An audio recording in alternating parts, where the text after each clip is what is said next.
بسم اللہ الرحمن الرحیم. یوکرین میں رشین جو معاملات چل رہے ہیں اور دنیا کو اس نے سارے نے ہلایا ہوا ہے.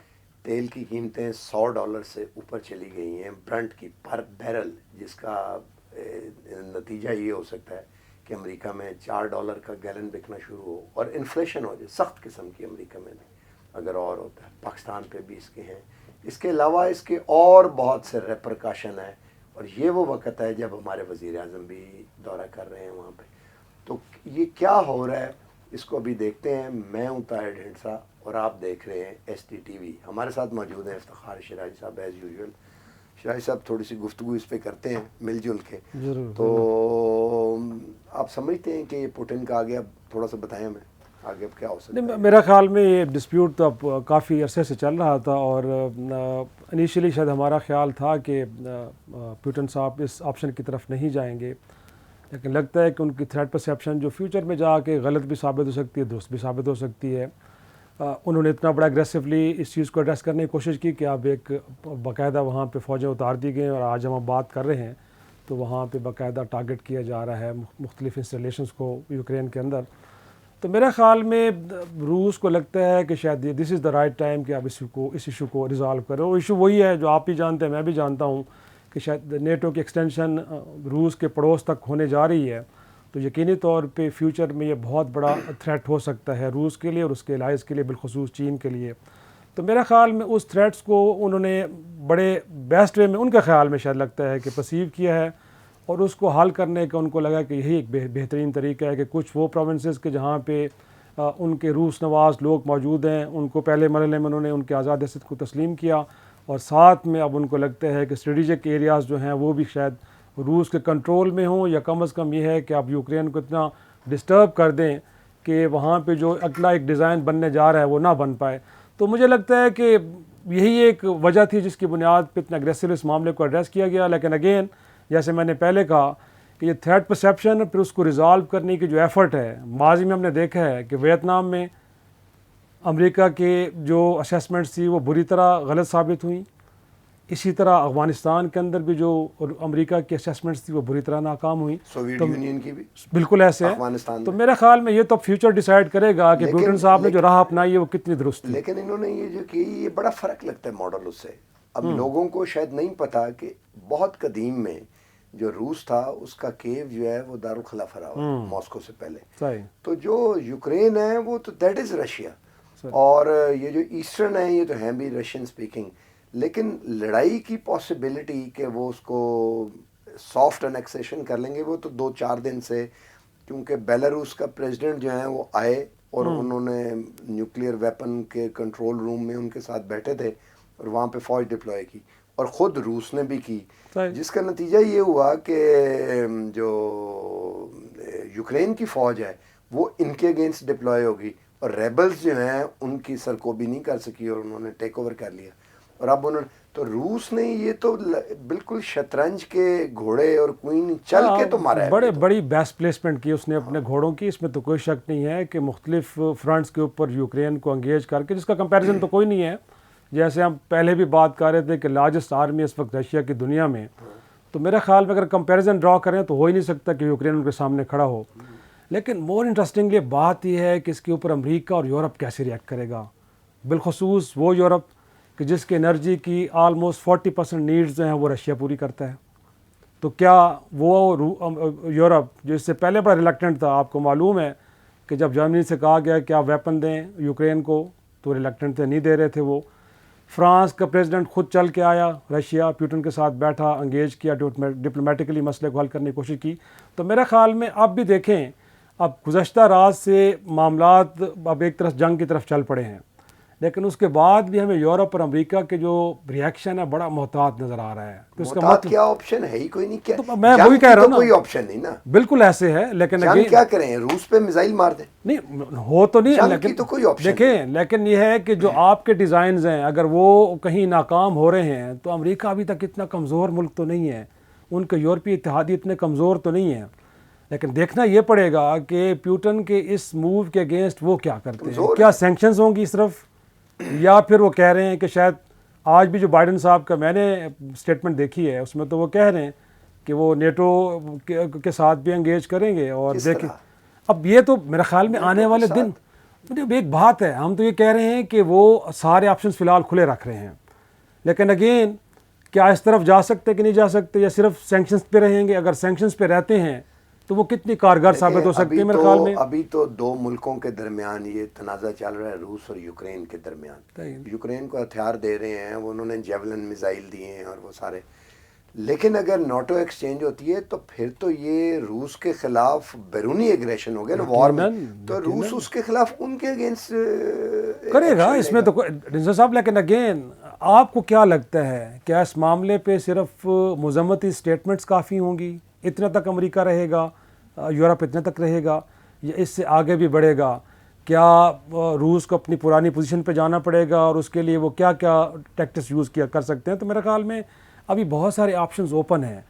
آپ یہ نہیں کہہ سکتے کہ جو دوسرا فریق ہے یوکرین, دو ملکوں کا معاملہ ہے, لیکن آپ کو نہیں لگتا کہ یوکرین کے ایشو کی بہرحال اونرشپ یورپ اور امریکہ لے چکا ہے ایک طرح سے؟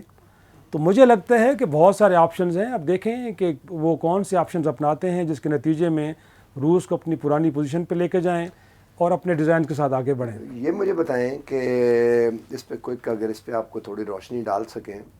امریکہ کا کوئی تقریباً $37 ٹریلین کا ڈیٹ ہے ایکسٹرنل, اکانومی ان کی 20 ٹریلین سے چھوٹی ہے, ڈبل دا سائز ہے. اس دفعہ 377 ارب بلین ڈالر کا ان کا فسکل ڈیفیسٹ, بجٹ ڈیفیسٹ تھا, جو کہ اگلے 2 سال میں جو ہے 3 سال میں وہ 1 ٹریلین سے ہو کے 1 ٹریلین 37 میں اور ایڈ ہو جائے گا.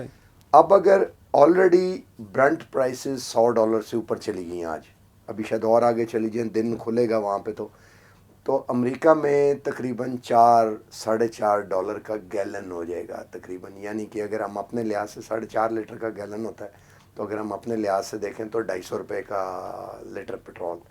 اس سے اب میسیو انفلیشن ہوگی وہاں پہ انرجی کی ان پہ. اور اسی طرح یورپ اگر وہ انرجی جو ان سے لیتا ہے وہ قطر سے لے تو وہ 6 سے 7 گنا. اس کا مطلب یہ ہوا کہ یورپ جو ہے وہ ایکسپورٹ کمپیٹیبلٹی ان کی بالکل ختم ہوگی. بالکل ایسا. تو یہ تو اور پھر اس کے علاوہ رشیا کے پاس, رشیا جو ہے وہ دنیا کا دوسرا سب سے بڑا گیس کا سپلائر ہے اور آئل کا 3rd لارجسٹ ہے. اگر وہ کچھ دیر کے لیے آئل اینڈ گیس کی سپلائر روک لیتے ہیں تو یہ تو پرائسز اور ہیں, یہ تو جیسے 70s میں بالکل یہ تو رشین سینکشن لگا دیں گے ان پہ. بالکل میرے خیال میں ایک تو جو آپ اس وقت یو ایس کی اکانومی کے اوپر پریشر ہے, بالکل آپ ٹھیک کہہ رہے, اور مجھے لگتا ہے کہ وہی پریشر تھا کہ جس نے یو ایس کو اور ان کے الائز کو افغانستان سے ودرال پہ مجبور کیا. یقینی طور پہ اب امریکی معیشت اس طرح کے ایڈونچرز کو نہیں سہار سکتی. تو مجھے بھی یہی لگتا ہے کہ اس وقت بھی جو ایک ریسٹرینٹ شو ہو رہا ہے, یا جو ایک صبر تحمل کا مظاہرہ کر رہے ہیں, اس کے پیچھے بنیادی طور پہ ان کی کمزور ہوتی ہوئی معیشت کار فرما ہے. اور ساتھ میں بالکل آپ انرجی کی بات درست کہہ رہے ہیں کہ جہاں پہ آپ یورپ کی اتنی بڑی نیڈز کو پورا کر رہے ہوں, پھر آپ اگر سینکشنز کی طرف جاتے ہیں یا ملٹری آپشن لیتے ہیں, تو مجھے لگتا ہے کہ پھر ظاہر سی بات ہے انفلیشن جو ہے وہ جا کے ڈائریکٹلی امریکنز کو بھی ہٹ کرے گا. اور وہاں پہ کر رہی ہے کووڈ کو لے کے. باقی آج سٹاک مارکیٹ صبح نیسڈیک جو ہے اس کے جو فیوچرز ہیں وہ آلموسٹ 25% شیڈ, 25% کا مطلب فری فال ہی ہوتا ہے. بالکل ایسے. اور میرا خیال میں پھر امریکہ کم از کم یہ افورڈ نہیں کر سکتا. انفلیشن کا لیول اگر اس سے اوپر جاتا ہے تو خود ود ان امریکہ ایک بہت بڑی ڈسٹربنس ہمیں دیکھنے کو ملے گی. تو یہی وجہ ہے مجھے لگتا ہے کہ چیزوں کو بڑے احتیاط سے دیکھا جا رہا ہے.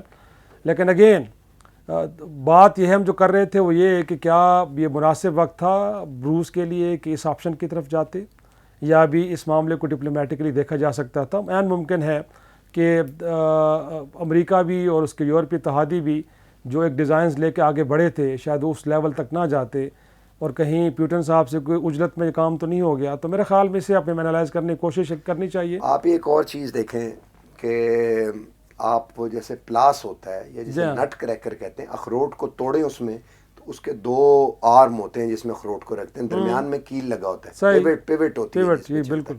اب ایک نٹ کریکر جو ہے, نٹ کیا ہے وہ یہ قازقستان, ازبکستان, تاجکستان, یہ ساری سٹیٹس, افغانستان, اور یہ ان میں BRI سارا, یوکرین وغیرہ بھی آگے جا کے یورپ میں. تو ایک نٹ کریکر کا آرم جو ہے وہ تو موجود تھا جو کہ چائنا اور سی پیک ادھر سے پاکستان میں دوسرا ایبسنٹ تھا. اب دوسرا آرم جو رشیا کا ہے وہ شروع ہو جاتا ہے اور پیوٹ جس پہ انہوں نے چلنا ہے وہ پاکستان ہے اور پرائم منسٹر اس وقت رشیا میں ہے. تو ٹائم بھی ایسا ہے جس وقت وہ ہے. ڈو یو تھنک کہ کافی ریلیونٹ ہے؟ میرا خیال ہے یقینی طور پہ دنیا اس کو اگنور تو نہیں کرے گی. اس وقت آپ کے پرائم منسٹر ایسے میں کہ دو ملک حالت جنگ میں ہیں اور آپ کا پرائم منسٹر وہاں پہ موجود ہے. یوکرینین ایمبیسڈر نے ریکویسٹ بھی کی ہے. یقیناً اور یوکرین کے ساتھ بھی ہمارے تعلقات بڑے اچھے رہے ہیں. کافی بالکل ملٹری نیڈز ہماری وہاں سے پوری ہوتی رہی ہیں میرا خیال میں. گندم بھی ہم نے یقیناً ایسا ہے. تو میرا خیال میں اس کو اگنور تو نہیں کیا جا سکتا اور یہی وجہ ہے کہ آج وائٹ ہاؤس نے بھی اس حوالے سے اسٹیٹمنٹ دی ہے اور پاکستان کو یہ باور کرایا ہے کہ بہرحال آپ کا وہاں پہ جانا اگرچہ براہ راست اس حوالے سے ذکر تو نہیں کیا گیا لیکن پاکستان کو انگیج کرنا یہ پاکستان کے حوالے سے ایک بڑا امپورٹنٹ میسج تھا کہ ہم چاہ رہے ہیں کہ شاید آپ امپارشل رہیں اس سارے معاملے میں اور ایک ایسی پوزیشن لیں کہ جس سے تاثر یہ نہ ملے کہ شاید وہ کسی ایک اسپوکس پرسن نے بالکل ایسے اور طرح کی ریکویسٹ ہو گئی ہے. تو بالکل ایسے. تو میرا خیال میں ہمیں بھی تھوڑا سا ان معاملات میں بڑا احتیاط کے ساتھ آگے بڑھنا چاہیے. ہمارے پرائم منسٹر بڑے بلنٹ ہیں, بڑے اوپنلی اسٹیٹمنٹس دیتے ہیں, لیکن مجھے لگتا ہے کہ اس معاملے کی نزاکت کو دیکھتے ہوئے اگر یہ ایشو ہمیں اپنے ڈپلومیٹس تک, اپنے فارن آفس تک اس کو ایڈریس کرنا چاہیے تو زیادہ بہتر ہوگا. اس پہ کوئی پولیٹیکل اسٹیٹمنٹ نہیں آنی چاہیے. اور باقی یہ دورہ ضرور ایک اچھی شروعات ہیں بٹ اس کو یہ رنگ میرا خیال میں ہمیں ہرگز نہیں دینا چاہیے اگرچہ دنیا دینے کی کوشش ضرور کرے گی. اور پھر ہم اس بات کو بھی ہاں اور ہم بالکل ہمیں دینے بھی نہیں چاہیے, ہم دے بھی نہیں رہے, لیکن میرا خیال میں ہمیں اس بات کو بھی ریئلائز کرنا چاہیے کہ اس وقت ہماری جو ٹریڈ ہے وہ یورپ کے ساتھ ہوتی ہے, وہ امریکہ کے ساتھ ہوتی ہے, روس کے ساتھ ہمارے ایک تعلقات کے اندر بڑی سرد میری رہی ہے, بڑی ایک طویل ہسٹری ہے. اب ایک گرم جوشی آئی ہے لیکن ہمیں فیوچر میں کوئی بہت بڑے بینیفٹس کو نظر نہیں آ رہے.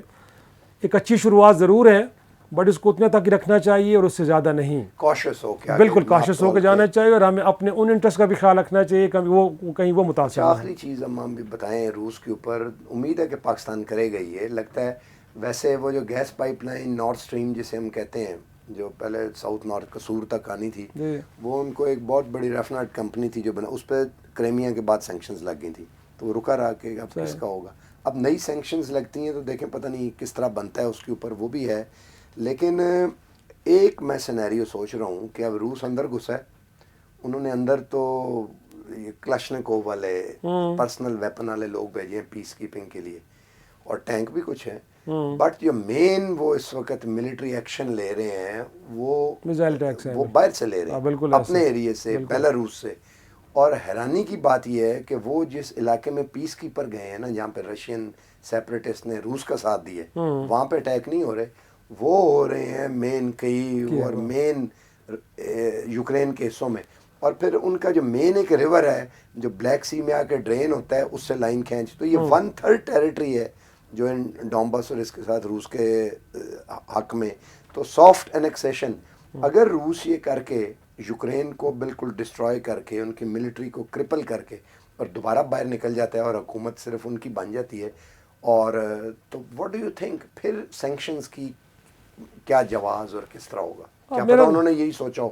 میرا خیال میں اب آپ روس کو ایران جیسے ملکوں سے, عراق جیسے ملکوں سے تو کمپیئر نہیں کر سکتے. اس ملک کی دنیا کے معاملات کے اندر ایک بڑی اسٹرانگ ریلیونس ہے اور وہ ڈپلومیٹک فرنٹ کے اوپر بھی کوئی اکیلا ملک نہیں ہے. میرا خیال میں یہ آپشن اگر امریکہ اور اس کے یورپی اتحادی لیتے ہیں تو مجھے نہیں لگتا کہ وہ زیادہ دیر تک سسٹین کر پائے گی یا اس کو زیادہ دنیا میں ویلکم کیا جائے گا. اور بالکل آپ ٹھیک کہہ رہے ہیں کہ اگر اسٹریٹجکلی اگر ان کا ارادہ یہی ہے کہ آپ بنیادی طور پہ جو روس نواز لوگوں کو ایک پوزیشن کر کے الگ ملک بنا کے بالکل اور آپ باہر نکل جاتے ہیں تو پھر میرے خیال میں وہ بنیاد ہی باقی نہیں رہتی جس کی بنیاد پہ آپ یہ کہیں کہ اس ملک کے اوپر کوئی سینکشنز آنی چاہیے. تو مجھے لگتا ہے کہ شاید ارادہ یہی ہے اور اسی طرح معاملات جائیں گے. اور اگر ایسے جاتے ہیں تو الٹیمیٹلی تو وہی ہم جو بات ابتدا میں کر رہے تھے کہ ڈیزائنز اب یہی ہیں رشیا کے کہ اس کے پڑوس میں کوئی اتنا بڑا تھریٹ نہ آئے کہ جو اس کے لیے اور اس کے اتحادیوں کے لیے, اور جو ہم BRI کی بات کر رہے ہیں اس کو کرٹیل کرنے کے لیے جو ایک ملٹری فیس بنایا جا رہا تھا وہ نہ بن پائے. تو میرا خیال میں وہ شاید اس سارے تھریٹس کو ڈسمنٹل کرنے کے لیے ایک ایفرٹ کی انہوں نے, اور لگتا تو یہی اب تک کی ہمیں صورتحال بتا رہی ہے کہ اس میں وہ کافی حد تک کامیاب بھی رہے ہیں. اور یہ ایک بڑی ایک طرح سے ہم وہ کہتے ہیں نا کہ بھئی یورپ کے لیے بھی ایک طرح سے انہوں نے ایک بڑی ایک اسٹیٹڈ پوزیشن لے کے انہوں نے بتا دیا ہے کہ اگر اس ڈیزائنز کے ساتھ آپ آگے بڑھیں گے تو پھر اب روس اس کو بڑا اگریسولی ایڈریس کرے گا، اس کے لیے جو کچھ کرنا پڑے پھر اب روس میں کرے آج گا۔ سوچ رہا تھا اور سچویشن میں یہ ساری چیزوں سے انفارمیشن ریسیو کرتے ہوئے کہ یہی تو ہے جسے کولڈ سٹارٹ کہتے ہیں، کہ آپ ایک دم جائیں اور پھر واپس نکل آئیں اور وہاں پہ نئی ٹیریٹری کریٹ کر کے چلے جائیں۔ اور پاکستان میں کولڈ سٹارٹ کو روکنے والی جو چیز تھی وہ ٹیکٹیکل نیوکلیئر ویپنز تھے۔ ان کو پتا تھا کہ 2 لاکھ فوج آئے گی، واپس نہیں جائے گی، تو اس لیے وہ نہیں ہو سکا، یہاں پہ فیل ہو گیا انڈیا کی انویسٹمنٹ اتنی بڑی۔ اور آج یوکرین کے صدر نے کہا کہ ہم نے جو نیوکلیئر ویپن اپنے واپس دے دیے تھے وہ ہم سے بڑی غلطی مسٹیک ہوئی تھی۔ اس کا مطلب ہے کہ پاکستان کا نیوکلیئر ویپن ایکوائر کرنا اور ٹیکٹیکل ہے، وہ وقت ثابت کر رہا ہے کہ it was very very wise بالکل سچویشن۔ تو میرا خیال ہے دیکھتے ہیں، اس پہ گفتگو ہم جاری رکھیں گے۔ تو باٹم لائن آپ نے اس میں سنی، ابھی یہ ڈیولپنگ سٹوری ہے، سچویشن فلوئڈ ہے، لیکن لگتا یہ ہے کہ روس کوئی زیادہ ویک وکٹ پہ نہیں ہے، اور ویسٹ کے پاس، ناٹو کے پاس، خاص لیڈ بائی امریکہ، ان کے پاس کوئی بہت زیادہ آپشنز بھی نہیں ہیں، اور یورپ مجبور ہے امریکہ کے ہاتھوں۔ جرمنی میں صرف ایک بیس میں امریکہ کے 50,000 لوگ فوجی ہیں، تو وہ کوئی ایکشن اس طرح انڈیپینڈنٹ تو نہیں، بٹ یورپ بھی ہاف ہارٹیڈلی کوئی زیادہ، روس کے چاہتے ہیں کہ ہو بھی جائے انیکسیشن تو چلتا رہے اور ان کی انرجی سپلائی ملتی رہے۔ بہرحال دیکھتے ہیں، آج تک کے لیے اتنا ہی۔ ہو سکے تو چینل کو لائک اور سبسکرائب کریں، اور کمنٹ جو ہے اگر لاگ ان ہو کے آپ اپنے کمنٹ دیں گے تو ہم ان پروگراموں کو اور بہتر بنا سکیں گے۔ اللہ حافظ۔